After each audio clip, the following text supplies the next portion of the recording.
Yo, what's up mga kaibigan? Nalina tayo magkwentuhan. Si Taurean Prince ay isa sa mga public enemy ng Lakers fans last season dahil sa kanyang hindi magandang shooting at inconsistent na mga performance. At ayon nga sa mga fans ay paborito nga daw ito ng former Lakers coach Darvin Ham dahil kahit na hindi maganda ang kanyang performance ay napakadami pa din ng minuto na nilalaro nito.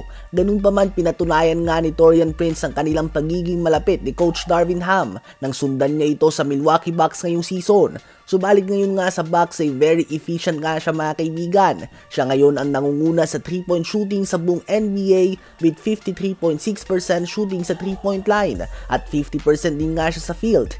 Ayon sa ibang mga fans ay nasaan nga daw ito noong partido ng Lakers. Sasamahan na nga niyang ibang mga players sa tulad nila Ivica Zubac, Brandon Ingram, Josh Hart, Moritz Wagner, Thomas Bryant at iba pa na malaki ang inimprove simula na makaalis sa Lakers franchise. Ang scouting team nga ng Lakers ay kailangan mabigyan ng pansin dahil napakahusay nga nilang tumingin ng young talents. Madaming late pick na tulad nila Kuzma, Zubac, Josh Hart at iba pa na naglalaro ngayon na tila ba ay top 10 pick sila.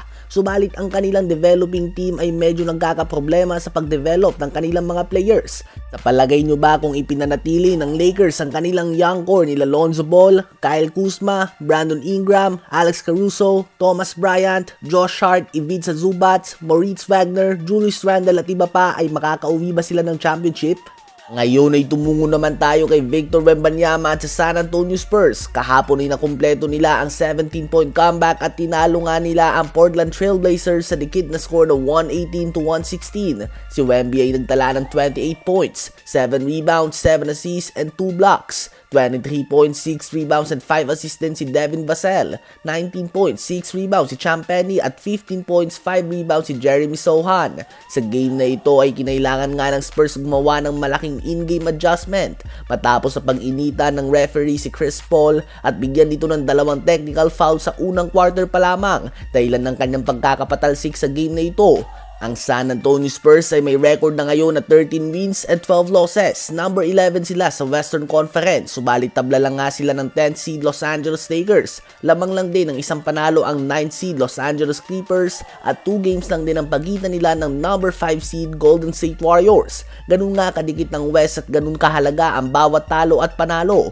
Magkaroon ka lang nga ng 5-game win streak, malamang sa malamang ay aangat ka na ng 5 pwesto. Ganun pa man, ang Spurs nga ay nahihirapan na makapasok sa top 10 ng West dahil sa higpit ng competition. Hindi sila kasing talented na mga team na nasa top 10. Subalit may enough talent sila para makipagsabayan dito. Kung nasa East lang nga sila ay number 7 na sana sila. Subalit nasa West nga sila mga kaibigan.